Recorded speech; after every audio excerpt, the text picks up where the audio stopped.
सर्वमङ्गलमाङ्गल्ये शिवे सर्वार्थसाधिके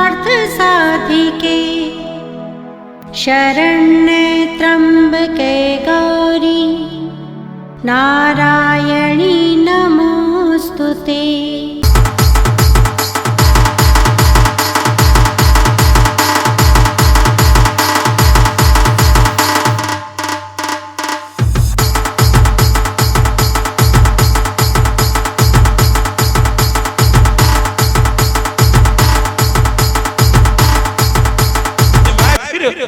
उस पे बैठे घोड़े पर और सुअर को दौड़ा लिया महाराज बिना सोचे समझे। सुअर भागते भागते मायावी था, ऐसी जगह ले गए जहां से लौटने का रास्ता इनके पास नहीं था। अक्सर जो गलत लोग होते हैं उनके साथ अगर आप चलोगे तो ऐसे मोड़ पे ले जाकर आपको जीवन में खड़ा कर देंगे जहां आगे सब अंधेरा ही अंधेरा होगा महाराज। न समझ पाएंगे कि क्या करना है और क्या नहीं करना, सब कुछ आपका बिगड़ने के किनारे पहुंच जाएगा। अब वहां कोई भगवान का भेजा दूत आ जाए तब तो ठीक, नहीं तो जय सिया राम, हो गया आपका काम। ठीक है महाराज, तो कुल मिलाकर के ये एक ऐसी जगह पहुंच गए जहां सब इनको रास्ता नहीं मिल रहा था अयोध्या लौटने का। बड़े परेशान, तो विश्वामित्र ब्राह्मण का रूप धारण करके आए, कहे महाराज की जय हो। कहने लगे भैया खुश विप्र को प्रणाम किया। कहने लगे हम रास्ता भूल गए। कहे कैसे यहाँ आ गए, तो पूरी कहानी बता दी।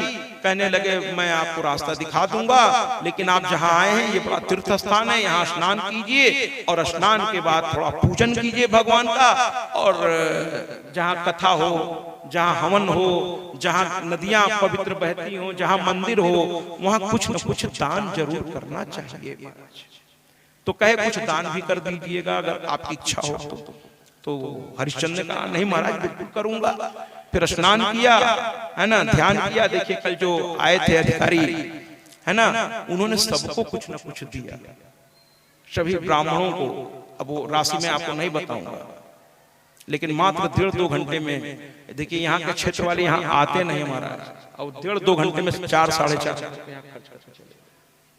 1.5-2 घंटे में सभी विप्रों को दिया, प्रधान यज्ञाचार्य को दिया, जो उनमें सामर्थ्य था गुरुदेव को भी दिया, सबको दिया। जहां जिसने कहा चढ़ाइए चढ़ाया। तो जहां ये सब पुण्य काम हो रहा हो वहां दान करना चाहिए महाराज, दान करना चाहिए। और चूंकि उनके पिता साल भर से बीमार हैं, तो मैं खुल के बता रहा हूं, एकांत में मैंने कहा कि इसमें बहुत करोड़ों रुपए आपके खर्च हो रहे हैं। प्रतिदिन 1 लाख रुपए के आसपास उनके पिता को जीवित रखने के लिए वो खर्च कर रहे हैं महाराज। चूंकि भगवान ने उनको दिया है इसलिए कर रहे हैं, नहीं तो गरीब घर में अभी पिता होते तो कब तक मर जाते। तरह तरह के मशीनों की जिंदा है, अब पितृ प्रेम में ये किए जा रहे हैं। तो मैंने कहा इस समय बहुत खर्चे में है, तो यहाँ थोड़ा हिसाब से।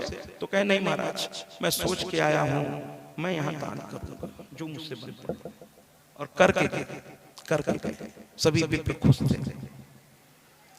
तो कुल मिलाकर के ये कहने लगे दान, तो कहे ठीक है मैं दान करूंगा।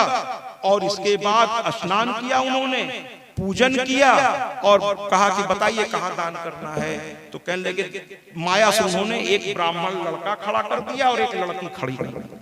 कह देखिए इस लड़की के माँ बाप नहीं है। तो राजा बताइए क्या करना है। तो कहे बस इन दोनों का विवाह करवा दीजिए, इससे बड़ा पुण्य नहीं है, अनाथ है दोनों, विवाह करवा दीजिए। ये सब पुण्य है, ये सब यज्ञ है एक तरह के। विवाह करवाना, यज्ञ अनुष्ठान में भाग लेना, इसमें मदद करना, ये सब पुण्य है महाराज, पुण्य है, इससे पुण्य मिलता है, पुण्य मिलता है। तो भाई देखिए दूसरों अपने बच्चे की शादी में हम लाखों रुपए खर्च कर सकते हैं, जरूर करना चाहिए। लेकिन अगर कोई गरीब लड़की है जिसके आगे पीछे कोई नहीं है, उसका विवाह करके एक सुरक्षित हाथ में उसको दे दीजिए, वरना बेचारी सड़कों पे घूमेगी। और आज का जमाना आप जानते हैं क्या है। तो अनाथ बच्चों की मदद कर देनी चाहिए, उनको अपने पैर पे खड़ा कर दीजिए। इससे बड़ा पुण्य दुनिया में नहीं है महाराज, पुण्य दुनिया में। तालियों के साथ। तो कहने का तात्पर्य यह है कि पुण्य कमाइए महाराज, पैसा तो बहुत कमाया, आगे भी कमाइए, हमें ऐतराज नहीं है, लेकिन थोड़ा पुण्य भी कमाइए, क्योंकि पैसा यहाँ काम आएगा, वहां अगर कुछ काम आएगा तो वो है आपका किया गया अच्छा कार्य, यानी आपका पुण्य जो वहां खर्च आप कर सकेंगे। वहां का भी बैंक बैलेंस देखते रहा कीजिए महाराज, हाँ, बैंक बैलेंस वहां का भी देखते रहे। तो कुल मिलाकर के हरिश्चंद्र ने कहा मैं दान दूंगा। तो कहे बिटिया की शादी कहे करा दूंगा।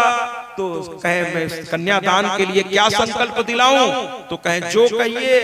और चूंकि इन्होंने गलतियां की थी इसलिए इनकी बुद्धि अब भ्रष्ट हो रही थी। जब आपकी बुद्धि ना गलत दिशा की ओर मुड़ने लगे, आप अपने ही पैर पर कुल्हाड़ी मारने के लिए तैयार हो जाए, तो समझ लीजिए कि कोई पाप या कोई निगेटिव चीज आपको बर्बाद करने के लिए चल रही है आप पर। और हरिश्चंद्र अपना विवेक खो बैठे और संत से कह दिया, अरे मैंने अश्वमेध यज्ञ किया है, आप दान की बात मत करो, आप बोलो क्या चाहिए, मैं राजा हूं, मुझे आप ऐसा वैसा मत समझ लो। और वो भी कहां का राजा? अयोध्या का। अश्वमेध यज्ञ किया है। और अश्वमेध यज्ञ करने का मतलब होता है कि उस दिन से आदमी कसम खा लेता है कि मेरे यहाँ कोई भी मांगने वाला आएगा तो उसे खाली हाथ नहीं लौटाऊंगा महाराज। इसलिए मैं अश्वमेध यज्ञ किया हूं। कुछ लोग अहंकार में बातें करते हैं महाराज। एक जगह मैंने कथा की, वो कथा बहुत सफल, मां की कृपा से तो हर कथा बहुत सफल होती है, लेकिन वो कथा में बहुत भीड़ थी, 7,500 से ऊपर लोग रोज आते थे। अब जो आयोजक थे अकेले अपने बल पे किए थे। कुछ लोगों को भगवान इतना दिया होता और देने से ज्यादा उसके अंदर भाव होता है महाराज, भाव होता है। तो एक किसान था, ऐसा नहीं कि बहुत पैसे वाला था, कोई बहुत उद्योगपति था, वो सुन रहे होंगे, उनका नाम है महेंद्र, मैं अक्सर जिक्र करता हूँ। बहुत गरीब, घर कच्चा, घर पक्के का एक ईंटा नहीं था, लेकिन उसकी आदत क्या थी कि जो कमाता था साल भर में, उसको वो साल भर कमाने के बाद किसी भी शुभ अवसर पर मैया की सेवा में वो सब कमाई समर्पित कर देता था। लोग पैसे से गाड़ी खरीदते हैं, बंगला बनवाते हैं, और वो पैसे से माँ के तरह तरह के अनुष्ठान करवाता था महाराज। करवाता नहीं था, अभी भी हैं, वो सुन रहे होंगे, महेंद्र श्रीवास्तव नाम है, ग्राम अमवा बिसंडा अतर्रा, ये कथा यूट्यूब पे पड़ी। अकेले अपने बल पर वो आदमी करा रहा था। गांव वालों ने कहा कोई मदद? तो कहने लगा भैया एक ही मदद है कि बस कथा में सहयोग करना, विघ्न उपस्थित करने वालों को जरा देखते रहना, बस माँ की जोत 9 दिन चल जाए, उसके बाद फिर मैं दिन भर नंगे पैर, उसके पैसे पे सारे लोग अच्छा भोजन लेते थे, अच्छा फल फलहार लेते थे, लेकिन वो दिन भर नंगे पैर भूखा प्यासा, कभी हवन मंडप की तरफ, कभी कथा मंडप की तरफ, और इतना सफल वो कथा हुई महाराज की मैं क्या बताऊं। लेकिन कहते हैं जब कोई चीज बहुत सफल हो जाती है तो आदमी में विकार आ जाता है। तो अब की बार बांदा वाली कथा में उनसे मेरी मुलाकात हुई। उनके यहाँ की कथा देखकर उनके एक रिश्तेदार हैं, देखिए यहाँ कथा हो रही है, अगर बाहर के गांव का कोई अच्छा व्यक्ति आ जाएगा या यहीं के कोई आ जाएंगे और भगवान ने उनको संपन्न, तो मन में एक इच्छा जग जाएगी कि क्यों ना मैं भी माँ की जोत 9 दिन की जलाऊं। और जिस दिन ये संकल्प आपके मन में जग गया कि मैं अपने बल पर ये कथा का आयोजन करूंगा, उसी दिन से देख लीजिएगा आपका दिन बदलना शुरू हो जाएगा महाराज। ये मैं नहीं कह रहा हूं, शास्त्र कहता है, मेरी कोई ताकत नहीं है महाराज। ये जो माँ की जोत है ना, मैं भैया ये बड़े भाग्य से जलाना नसीब होता है, लेकिन जिसके परिवार के द्वारा ये जोत जला दी गई, पूरे दुनिया आकर के उस कथा को सुन रही है, और वो भी बेचारा मंच पे बैठे पत्नी के साथ सुन रहा है यजमान बन करके, है ना। तो ये जो जोत है ना भैया, बड़े भाग्य से जलती है। इसलिए अभी से कसम खाइए कि शादी में अगर हम 2.5 लाख रुपए का बजट लेके यज्ञ नहीं कर सकते घर में, पहले 9 दिन कथा रखिए और कथा के बाद एक छोटा सा यज्ञ करवा दीजिए माँ के नाम पर। अंतिम दिन, समापन वाले दिन, बाकी दिन केवल कथा रखिए, है ना, और समापन कर दीजिए। और किसी ऐसे व्यक्ति को बुलाइए जो माँ का परम भक्त हो, माँ का जिसके अंदर माँ की जोत आपको तो एक जोत सामने जलाइए और किसी विद्वान को बैठाकर माँ की एक कथा सुन लीजिए। जिस दिन इस कथा की पूर्णाहुति होगी महाराज, उस दिन के बाद से मैं दावे से कह सकता हूँ कि अगर शुद्धता से और तरीके से, एक विधान के साथ, एक सम्मान के साथ 9 दिन आपने ब्रह्मचर्य व्रत का पालन करते हुए अगर 9 दिन माँ की जोत जला ली, तो 10वां दिन वो जोत आपके घर में अपने आप जलने लगेगी। यश के रूप में, धन के रूप में, ऐश्वर्य के रूप में, बुद्धि के रूप में, विवेक के रूप में, ज्ञान के रूप में, और आपके सौभाग्य के रूप में जलने लगेगी। एक कथा जिस दिन आपको कहलाने का सौभाग्य मिल जाए, उस दिन नाचने लगिएगा कि हमसे बड़ा सौभाग्यशाली कोई नहीं है। श्रीमद् देवी भागवत भागवत तो आजकल बहुत हो रही है महाराज, राम कथा भी बहुत हो रही है, लेकिन देवी भागवत बड़े भाग्य से नसीब होता है। कहते हैं ना सारे पुराण बार बार, लेकिन देवी भागवत एक बार अगर हो जाए तो सब कुछ समझ में आता है। जैसे कहते हैं ना सारे तीर्थ बार बार, गंगा सागर एक बार। तो कहने का तात्पर्य यह है कि यहां पर हरिश्चंद्र जी की मैं बात कर रहा था, और उन्होंने कहा दान दूंगा, बोलिए क्या चाहिए आपको। तो कहने लगा वो ब्राह्मण मायावी था, कहने लगा इस बिटिया को और इस दामाद को, भैया आपका दामाद हो गया। कहे हाँ ठीक है दामाद हो गया, मैंने कन्यादान कर दिया तो मेरा दामाद हो गया। तो कहे दामाद भगवान विष्णु का स्वरूप होता है। तो कहने लगा हाँ। तो कहने लगे आप अपना पूरा राज्य इनको दे दीजिए, जिससे इनको किसी के सामने कभी हाथ फैलाना न पड़े। हरिश्चंद्र ने कह दिया मुंह से झटके में, पता नहीं कैसे उनका अहंकार कह लीजिए, जो कह लीजिए कि मैं तो बड़ा दानी है। देखिए दान देना भी चाहिए, दान लेना भी चाहिए, लेकिन वो दान सार्थक नहीं है जो दूसरे को पूरी तरह से बर्बाद कर दे। वो दान लेने वाला नरक में भी जिंदा ठीक से नहीं रह पाता। दान वो होता है जो जजमान अपनी खुशी से दे, क्योंकि जजमान रहेगा, उसका घर रहेगा, उसकी परिवार की सुख शांति समृद्धि रहेगी, तो वो न जाने कितनी बार आपको बुलाएगा। मैं ब्राह्मणों से कहना चाहता हूं कि जब सब कुछ उठा के कोई देने लगे तो उनका हाथ पकड़ के कहिए नहीं भैया इसको रखिए और यज्ञ कराइए और अनुष्ठान कराइए। रही बात मेरी, तो बस मेरा परिवार इज्जत के साथ 2 रोटी खा सके, बस उतना ही दे दीजिए, उतना ही दे दीजिए, क्योंकि मेरी जीविका यही है। जब आप जिस दिन ये शब्द कह देंगे आपका स्थान बहुत ऊंचा हो जाएगा, बहुत ऊंचा हो जाएगा महाराज। ठीक है, और आप लोगों से भी कहूंगा कि आप भी कम से कम दान देते समय इतना दिया कीजिए सामने वाले को कि उसका कुछ काम हो सके, है ना। ऐसा मत किया कीजिए कि वो बेचारा दान लेकर के भी यही सोचे कब इसका मैं क्या करूं, है ना। तो देने वाले में आप अपने भाव और सामर्थ्य के अनुसार पीछे मत हटिए, और लेने वाला ये ध्यान रखे कि इतना ना ले ले कि सामने वाला बर्बाद हो जाए। ऐसा नहीं होना चाहिए, नहीं होना चाहिए। हरिश्चंद्र ने कहा कि मैं राज्य आपने मांगा, और झटके में उन्होंने कह दिया दे दिया, राज्य दे दिया महाराज। अब कहने लगे राज्य ले लिया, तो कहने लगे कि इतना बड़ा दान तुमने दिया तो अब इसकी दक्षिणा भी दे दो, क्योंकि ये थोड़ा उनको एक तरह से क्या कर रहे थे, परीक्षा ले रहे थे कि सत्यवादी हैं कि नहीं। तो कहने लगे अब तुमने दे दिया तो अब इस दान की दक्षिणा भी दे दो। तो कहने लगे बताइए दक्षिणा में क्या चाहिए। तो उन्होंने कह दिया कि इतनी बड़ी सोना उन्होंने मांग ली महाराज कि इतना सोना आपको मुझे देना पड़ेगा। उन्होंने कह दिया चलिए ये भी दिया महाराज। इसके बाद तब तक सैनिक आ गए राजा को ढूंढते हुए। भाई राजा थे, वीआईपी आदमी, उनके साथ चलती है फोर्स। वो लेके लोग नहीं चलते, कुछ लोग बड़पन में नहीं चलते महाराज कि मेरे साथ फोर्स नहीं ठीक है साहब, है ना, तो नहीं चलते। तो राजा उसमें, लेकिन बाद में उनको ढूंढते हुए उनकी सेना आ गई और उनको लेके वापस राज्य में गई। अब इनको रात में नींद नहीं आई। तब इनको समझ में आया कि अनजाने में मैंने क्या दान कर दिया। मैंने अपना पूरा सब कुछ कमाई, सब कुछ मैंने दान, और अयोध्या का राज्य दूर दूर तक था। अब वो ये सोचने लगे कि दान दी चीज को हम उपयोग तो कर नहीं सकते, तो अब पृथ्वी पर रहेंगे कहाँ, क्योंकि पूरी पृथ्वी उस समय अयोध्या के अंदर आती थी महाराज। अब इनकी चिंता हो गई कि दान दी वस्तु पे रहा नहीं जा सकता, देने के लिए बहुत लोग आ जाते हैं। अरे भैया धर्म पत्नी वो है जब कोई साथ न दे तब भी वो साथ खड़ी रहती है,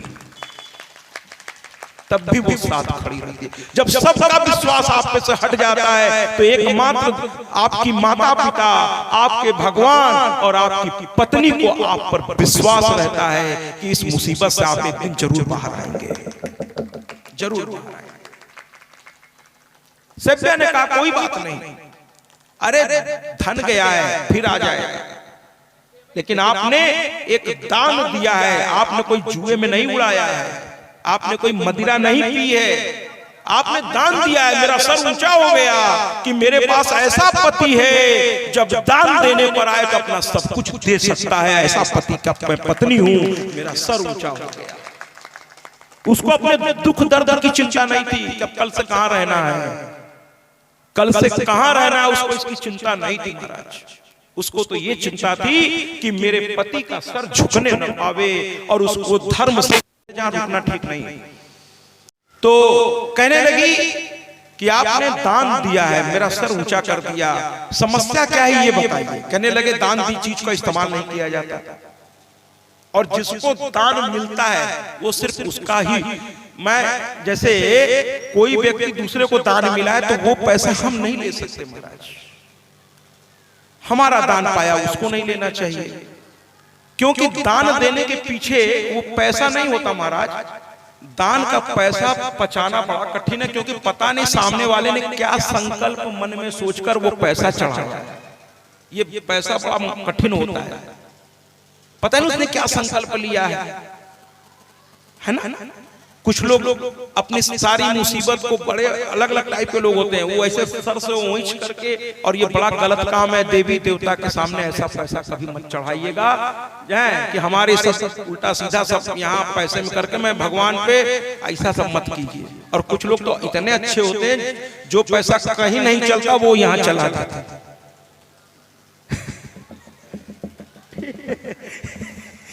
तो ये दान नहीं है, सोच लीजिए।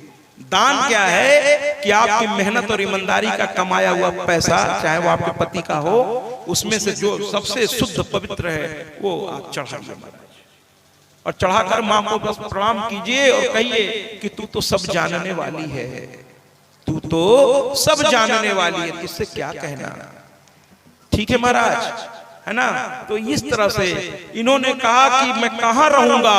तो कहने लगी सेव्या, अरे आप भूल गए, काशी ये पृथ्वी का हिस्सा नहीं मानी जाती महाराज। सुन लीजिए, काशी पृथ्वी का अंग नहीं है। तो फिर कौन है काशी? काशी पृथ्वी से अलग मानी जाती है। अब आप कहेंगे नहीं महाराज, इसी पृथ्वी पे तो बनारस भी है, लेकिन उसको शास्त्र कहता है अलग, क्योंकि काशी यानी वाराणसी के बारे में कहा जाता है ये बाबा के त्रिशूल पर स्थित है, इसलिए पृथ्वी से इसका ऊपर स्थान है। काशी भोग की नगरी नहीं है, मोक्ष की नगरी है। यहाँ मुक्ति मिलती है महाराज।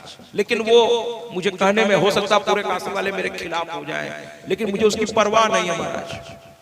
मुक्ति मिलती है, लेकिन कब? जब काशी को काशी रहने देंगे आप, तब। गंगा को गंगा रहने देंगे तब गंगा जल है वो महाराज। लेकिन उसको प्रदूषित कर रहे हैं आप, नाले का पानी गिराकर, नाली का पानी गिराकर, है ना महाराज। तो फिर गंगा जल नहीं रह गया, इतना नाला उसमें मिला दिया, इतनी गंदगी मिला दिया। मतलब हम सब ने, कोई एक ने नहीं, हम सब ने, क्या वो गंगा जल कम और गंदा जल ज्यादा दिख रहा है। गंदा जल, ये हमारी जिम्मेदारी है कि इतनी अनमोल चीजें हमारे पास हैं, उसकी पवित्रता बनाए रखें। काशी वालों से मेरा हाथ जोड़कर निवेदन है, उस धरा की पवित्रता को बनाए रखिए। अगर उस पवित्रता को आपने फिर से बना करके खड़ा कर दिया, अब आप कहेंगे बाबा का वो धाम है, बाबा का वो स्थान है तो पवित्र है। बिल्कुल पवित्र है महाराज, लेकिन बाबा के धाम में वही होना चाहिए जो बाबा को पसंद हो। जो बाबा को पसंद नहीं है उस जगह पर नहीं होना चाहिए। जिस दिन ऐसा हो जाएगा उस दिन वो काशी फिर से मुक्तेश्वर काशी कहलाएगा, मुक्तेश्वर काशी कहलाएगा, याद रखिए। लेकिन हुआ कि भैया बाबा के त्रिशूल पर है, ये तीनों ने सोचा कि सुबह उठ करके अब हम अपनी दान वाले जगह से हट के चले जाएंगे। और सुबह उठे, स्नान किए, है ना। आप जैसे संत के दर्शन में देखिए क्या वाणी है, जिसने सब कुछ ले लिया उससे कैसे हरिशन बात कर पाए। कहते आप संतों की कृपा है, आज आपने मेरा इतिहास में नाम लिखवा दिया, आप बड़े महान हैं। तो कहने लगे वो विश्वामित्र, अरे भैया हम इसलिए नहीं आए हैं, हम तो कहने आए तुम मूर्ख हो, सब अपना क्यों हमको दे रहे हो। देखिए बहलाने के लिए, उनको भटकाने के लिए, परीक्षा में और कहे अरे क्यों दे रहे हो, मैं संत हूँ क्या कर दूंगा, अरे तुम वापस सब ले लो और बस इतना कह दो कि मैं सत्य के मामले में इतना भी नहीं हूं कि अपना जीवन बर्बाद कर दूं, बस इतना करके सब ले लो, मैं दे देता हूं, यहीं रहो, आराम से रहो, खाओ पियो, कहाँ भटकोगे, राजा रह के रहे हो जीवन भर, कहाँ भटकोगे। आओ ये बच्चे जो खेल रहे हैं जरा इनको समझा दीजिए, मैदान नहीं है, ठीक है।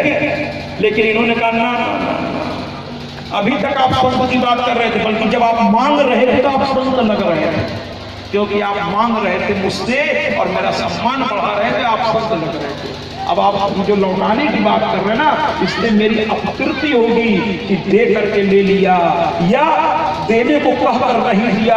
अरे आप उसी तरह बने रहिए कि नहीं दो और मेरे धर्म की रक्षा कीजिए। देखिए ऐसे होते हैं, मुझसे मांगिए जिससे मैं दे सकूं, और जिस दिन दे दिया मेरे धर्म की रक्षा हो जाएगी। आप संत हैं, आप तो मेरे सम्मान को बढ़ाने हैं महाराज। मैं गर्व से कहूंगा कि किसी ऐसे वैसे को नहीं, विश्वामित्र जी को मैंने दान किया है। किसी बहुत बड़े विद्वान को दान करने से, किसी बड़े आदमी के साथ नाम जुड़ते ही आपका नाम भी अपने आप बड़ा हो जाता है महाराज, बड़ा है ना साहब। आप लोग दो लोग जो आपस में मिलते हैं कहीं दूर, अच्छा फलाने गांव के आप है, अच्छा फलाने, अच्छा उनके जाना था फलाने के, हाँ बस समझ लो हमारे साथ खास, ऐसा लोग कहते हैं महाराज। क्यों? जानते हैं बड़े के नाम साथ नाम जुड़ते ही मेरी इज्जत में बढ़ोतरी हो जाएगी। या इन बच्चों को दोबारा मैं कह रहा हूँ, थोड़ा ऐसा मत किया करिए कि मैं कहता रहूँ और काम उसी तरह चलता रहे। इस आदत से थोड़ा बाहर आइए आप लोग। अगर मैं कहूँ तो थोड़ा ध्यान दीजिए इस बात को। बच्चे यहाँ पे बहुत शोर करके जाए, इसको हटा दीजिए। तो कुल मिलाकर के महाराज काशी के लिए कहना ना मैं दान दूंगा, अब तो मैं दान दूंगा, और काशी के लिए तीनों चल पड़े। मेरे छेड़ने का तरीका थोड़ा दूसरा है। कैसे छेड़ूंगा कि अगर आप मेरे तरीके से यहाँ बैठ, मैंने अगर मैं ताली बजाता हूँ तो देखता हूँ कि जिसको मैं कहता हूँ ताली बजाइए, तो जैसे मैं बजाता हूँ वो लोग भी बजा लेते हैं, हाँ हाँ हाँ क्या बात है क्या बात है। जैसे मैं भाव में आकर के, चूंकि मेरी जिम्मेदारी बहुत है, मैं आपके भाव को क्रिएट करने के लिए कुछ और भी भाव से करता हूँ, तो जैसे मैं ताली बजाना छोड़ता हूँ आप लोग भी बताते हैं। मैंने महाराज जी बजाएंगे तबे बजाएंगे, महाराज जी हाँ महाराज जी, तो चलिए अगर महाराज जी की तरह सब कुछ करना है तो महाराज जी अब कथा बोल रहे हैं, आप लोग भी आइए बोलिए। महाराज जी नृत्य कर रहे हैं, चलिए करिए। अरे भैया एक बार मैंने आपसे कह दिया, आप सब बहुत बड़े हैं, वरिष्ठ हैं, आदरणीय हैं, कि भैया ताली बजाइए तो आप बजाते रहिए, आप अपने मगन में मगन होइए, मुझे अपने मगन में मगन, मुझे डर लगता है मैं ताली छोड़ूंगा आप भी छोड़ देते हैं। तो चलिए ताली छोड़ दिया, उसके बाद मैं बैठा तो हूं नहीं, मैं कुछ कर रहा हूं, चलिए ना मेरे साथ फिर आप भी करिए ऐसे। फिर कथा कर रहा हूं, चलिए कथा करिए। नहीं कर सकते ना, तो कम से कम जो कर सकते हैं वो तो करिए भैया। अर्थात भजन में, गीत में ताली बजाइए, जयकारा लगाइए, और हो सके भाव जगे तो नृत्य भी करिए। लेकिन कुल मिलाकर आप अपनी साधना मेरे कहने से मत करिए या मेरे लिए मत करिए। आप इतना दूर से आए हैं, साधना कर रहे हैं, 2 दिन 3 दिन बस और बचा है, तो इस साधना को इतना करिए कि यहाँ से कुछ प्राप्त करके जाइए। कल कुछ माताओं ने मेरे सामने आंचल फैला दिया, मुझे बड़ा डर लगा, क्योंकि माँ के आंचल में पूरा आकाश होता है। मैंने कहा ये क्या दृश्य है महाराज, और अंत में मैंने क्या किया, माँ के इस पुष्प को, लेकिन रोज ऐसा मत करिएगा, हाथ जोड़ता, क्योंकि कोई माँ का आंचल मेरे सामने फैल जाए मैं ये देख नहीं पाऊंगा। मैं आंचल फैलाना हो ना तो मैया के सामने फैलाइए, किसी इंसान के सामने नहीं। इसलिए आज के बाद हाथ जोड़ता हूँ, मेरे सामने आंचल मत फैलाइएगा, वरना मैं बहुत घबरा जाता हूँ जब माताएं आंचल फैला बैठती है मेरे सामने। तो मैया का पुष्प मैंने सभी आंचल में डालना शुरू कर दिया। कल इस चक्कर में पूरी मैया का माला टूट गया, क्योंकि मैं किसी मैया के आंचल को खाली नहीं रखना चाहता था, दोनों हाथ से फूल देता गया। लेकिन इस चक्कर में हुआ ये कि माँ की पूरी माला टूट गई, और घर पर जाकर इस माँ को मैं यही माला पहना देता हूँ दिन भर के लिए। लेकिन कल किसी तरह काम चलाया मैंने, तो कृपा करके आंचल मेरे सामने नहीं फैलाना हो तो मैया के सामने। और लोग कहते हैं कि मैं सब कुछ कर सकता हूं, बहुत से ऐसे आपको लोग मिलेंगे जिनको गुरु घंटाल कहते हैं महाराज। वो नाना प्रकार की बातें करेंगे, मेरे पास आओगे तो ये हो जाएगा वो हो जाएगा। भैया कल आपने देखा होगा मेरे शब्दों को बड़ी बारीकी से देखते हैं लखन जी। कल मैंने उनको जो एक मंच से आशीर्वाद तो नहीं कहूंगा, आशीर्वाद देने की तो मैं समझता हूँ मेरी औकात ही नहीं महाराज। अभी तो मैं साधना कर रहा हूँ, मैं मेरी क्या हस्तियां, मैं तो कहता हूँ माँ से मांग लो जो मांगना है। बहुत लोग जिद करते हैं नहीं आप माँ के बहुत नजदीक हैं, आप कह देंगे तो हो जाएगा। कुछ दिन एक बच्चे आए थे, कर बोर्ड की परीक्षा है, तो एक बिटिया यहाँ पे बैठ गई, बड़ी मोटी छोटी सी थी, बड़ी प्यारी सी लग रही थी। हमने कहा तुम तो एकदम दुर्गा मैया लग रही हो, तो एकदम यहाँ ठुड्डी रख करके कहती है आशीर्वाद दे दीजिए। शिवम की शायद बहन थी, तो कहने का आशीर्वाद दीजिए हमारी बोर्ड की परीक्षा। हमने कहा एक चीज बताओ, अगर साल भर पढ़ी हो तो कोई माई का लाल तुम्हें फेल नहीं कर सकता, और अगर तुमने मेहनत किया है तो तुम्हें फर्स्ट आने से छोड़ो तुम टॉप कर सकती हो, कोई रोक नहीं सकता। उसके लिए मेरे आशीर्वाद की आवश्यकता नहीं है। अगर तुमने पढ़ाई की है तो मेरे आशीर्वाद की तुम्हें आवश्यकता, हाँ आशीर्वाद मांगना तो ये मांगो कि साल भर जो मैंने मेहनत की है महाराज जी समय पर वो काम आ जाए, बस ये मांगो, ये मत मांगो। और देखिए वो कलाए थे मेरे बहुत अपने थे, लेकिन मैंने आशीर्वाद में यही शब्द कहा है। क्या कहा है? आशीर्वाद नहीं, एक तरह से प्रार्थना कह लीजिए। मैंने कहा है कि मैया जब जिनके पिता आईसीयू में हैं, यहाँ आए, सभी विप्रों का सम्मान किया, पूजा पाठ किया, सारा काम छोड़ के आए थे, बहुत बड़े अधिकारी, पूरा जिले की उन पर जिम्मेदारी है महाराज। लेकिन न वो सिर्फ एक ही बात कह रहे थे कि मुझे कुछ, वो मेरी ओर देख रहे थे, मेरी ओर देख रहे थे, लेकिन वो मुझको अच्छी तरह जानते हैं कि मैं कैसा व्यक्तित्व हूँ या व्यक्ति हूँ। मैंने शॉल उठाया और मैंने कहा ये अपने पिता को ओढ़ा दीजिएगा महाराज, उड़ा दीजिएगा। और मैं माँ से सिर्फ इतना मैंने कहा, आपने सुना होगा कि हे माँ जिसमें सबका कल्याण हो वही कर देना। मैंने कभी नहीं कहा कैसा कर देना वैसा कर देना, हाँ मैंने कहा जिसमें सबका कल्याण हो, क्योंकि मैया को हमसे ज्यादा मालूम है कि इस अवस्था में क्या करना चाहिए। हम कौन होते हैं? ये जो विप्र लोगों ने, कुछ लोग आदत डाली है, कोई पैसा चढ़ाया तो आशीर्वाद, हाँ तुम कहेंगे हमको हाँ पास हो जाओ, थोड़ा पैसा ज्यादा कहें टॉप कर जाओ, और पैसा ज्यादा कहने एकदम मेरिट में आ जाओ।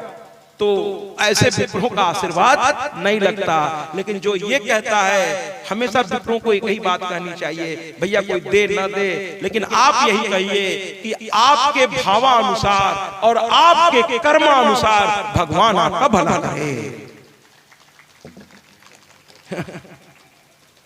पैसे के बल पे आशीर्वाद नहीं खरीदे जा सकते, जरूर चढ़ाइए। विप्र हैं, उनके रोए से आशीर्वाद, उस पैसे का एक दाना उनके मुंह में गया तो आशीर्वाद ही निकलेगा उनके मुंह से, इसमें कोई दो राय नहीं, तो जरूर चढ़ाइए। इसके बाद जो है मैं कहना चाहता हूं, ये चल पड़े, वाराणसी पहुंचे, गंगा स्नान किया, बाबा का दर्शन किया, गौरा माँ का दर्शन किया, दुर्गा कुंड में गए, माँ का दर्शन किया, मानस मंदिर में गए, वहां भी दर्शन किया, संकट मोचन हनुमान मंदिर गए, वहां भी दर्शन किया। और उसके बाद जैसे ही बाहर निकले, विश्वामित्र सामने खड़े, कहने लगे अभी भी बात मान जाओ। अरे कह दो, नहीं दूंगा, बस इतने तो कहना है, मैं सब कुछ लौटा दूंगा, बस इतना कह दो, नहीं दूंगा, बस कह दो, मेरा तो काम हो जाएगा, मैं तो यही साबित करने में लगा हूं कि तुम झूठे हो। तो कहे बस कह दो, कहने लगे नहीं महाराज, बस कहे आज आखिरी दिन है, आज दे देना। तो कहने लगे बस थोड़ा समय मुझको दीजिए, अभी मेरा सब कुछ चला गया है। उसने पूछा कैसे दोगे, तुम्हारे पास कुछ तो है नहीं? तो कहने लगे अभी मेरा शरीर बचा है, और जब तक मेरा शरीर बचा है मैं अपने धर्म को अपने हाथ से निकलने नहीं दूंगा। और सेव्या उस समय फिर आ गया पति के सामने। पत्नी कैसी होती है सीखिए, आप लोग भी अच्छी हैं, लेकिन और अच्छा बनना होगा। पत्नी ने कहना शुरू किया अपने पति से कि चिंता किस बात की है, अभी हम तीनों का शरीर बचा है, लेकिन ब्राह्मण को जवान जो दिया है वो पूरा करना है। तो कहने लगे क्या कहना चाहती हो? कहने लगे मुझे बेच दो। वो हरिश्चंद्र वहीं गिर के बेहोश हो गए। ऐसा दिन आ गया मेरा, पत्नी को बेचूंगा, अरे मुझ जैसा नीच कोई होगा? कह नहीं, मैं ये नहीं कर सकता। पत्नी ने कहा कि देखो, जिस दिन मेरे पिता ने तुम्हारे हाथों में मेरा हाथ रखा, मैं तुम्हारे अधिकारिणी, तुम मेरे अधिकारी हो गए। लेकिन तो कहे इसका मतलब ये थोड़ी कि मैं तुम्हें बेच दूं। तो कहने लगी कि अगर ये शरीर आपके धर्म की रक्षा के काम आ जाए तो इससे बढ़कर कोई और नहीं कुछ होगा। तालियां बजाइए।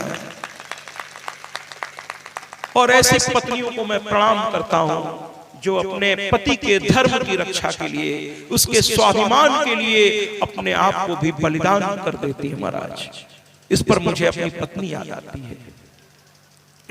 को पढ़ना, मेरी पत्नी नहीं, किसी पत्नी ने एक चिट्ठी लिख कर रख दिया और अपने पति से कहा मेरे मरने के बाद पढ़ना। और जब वो मर गई तो पति को एक दिन याद आया कि मेरी पत्नी ने एक चिट्ठी लिखी थी, कहा था मेरे मरने के बाद पढ़ना। तो वो पढ़ने लगे और मैं उस पत्र को थोड़ा सुनाऊंगा, इसमें से बहुत से लोग रो पड़ेंगे।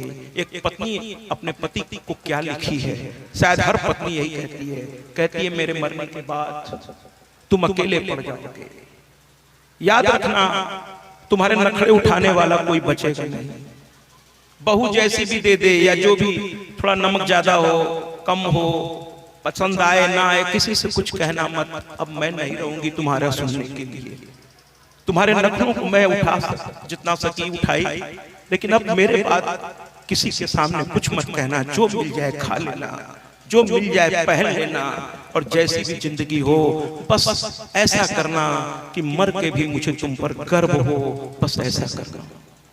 इतना ही नहीं, इतना ही नहीं, पत्नी ने यह भी कहा कि अपना चश्मा, अपने कपड़े खुद संभालना सीख जाओ। अब बहुओं से उम्मीद नहीं करना कि मुझ पे कहते थे ना मेरा चश्मा कहाँ है, मेरा कपड़ा कहाँ है, अब निकाल के देने वाला कोई नहीं होगा, खुद से निकालने की आदत डाल लेना। और अपना गुस्सा अपने अंदर रखना, कभी किसी से उम्मीद मत करना, और याद रखना जब जब मेरी याद आए तो याद रखना कि तुम अपना कर्तव्य पूरी ईमानदारी से पूरा करके कुछ ऐसा करके ऊपर आना कि मुझे तुम पर फक्र हो, और जब तुम मरोगे तो विश्वास करो मैं लेने आऊंगी तुमको, मैं तुम्हारा साथ न छोड़ी थी, न छोड़ी हूं, न छोड़ रही हूं। ऐसी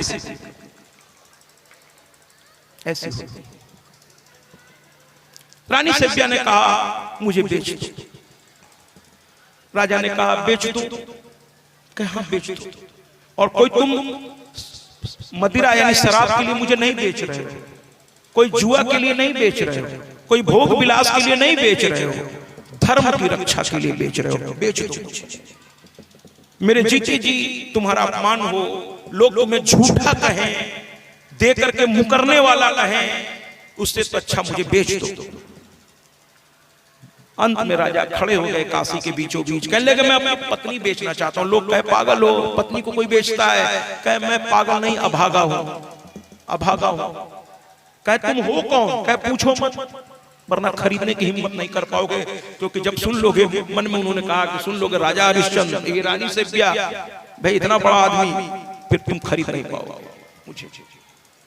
कुछ लोग अपनी पहचान छुपाए रखते हैं, बहुत बड़ा व्यक्तित्व होता है, लेकिन अपने आप को बहुत समेट के रखते हैं।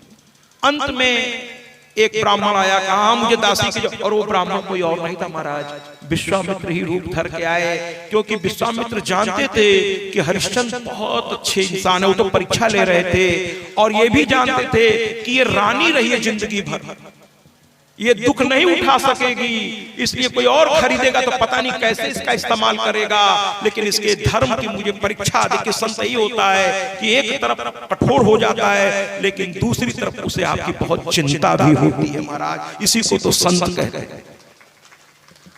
कठोर हो जाता है लेकिन चिंता भी करता है, ऐसे संतों को तो छोड़ना नहीं चाहिए, पैर पकड़ लिए, ऐसे संत रोज रोज जिंदगी में नहीं मिलते। विश्वामित्र भेष बदल के आए और कहने लगे मैं खरीदूंगा, उसके सम्मान की रक्षा के लिए उन्होंने खरीद लिया, साथ में रोहित को भी ले लिया कि ये कहां भटकेगा मां के बिना, और लेके चले गए। अंत में राजा बचे, उन्होंने कहा मैं भी अपने को बेच दूंगा, पत्नी बिक गई तो मैं क्यों, वो भी खड़े हो गए मुझे कोई खरीदो, तो स्वयं यमराज उनके धर्म की रक्षा करने के लिए, कि ये राजा है, आज दिन बुरे हैं, स्वयं धर्मराज जो है यमराज रक्षा के लिए काशी के चंडाल बन के आए, डोम बन के आए। मणिकर्णिका घाट आज भी है जहां पर इनको उन्होंने दास बना करके रखा था। स्वयं यमराज आए, जब इंसान अच्छा होता है तो भगवान मदद करता है महाराज, बस आपकी सोच पवित्र। यमराज आकर के कहने लगे मैं तुझे खरीदता हूं, और खरीद लिया, ले गए और कहे आज से तू यहां रहेगा, और जो लोग आएंगे लाश जलाने उनका कफन लिया करेगा टैक्स के रूप में, मेरा टैक्स है।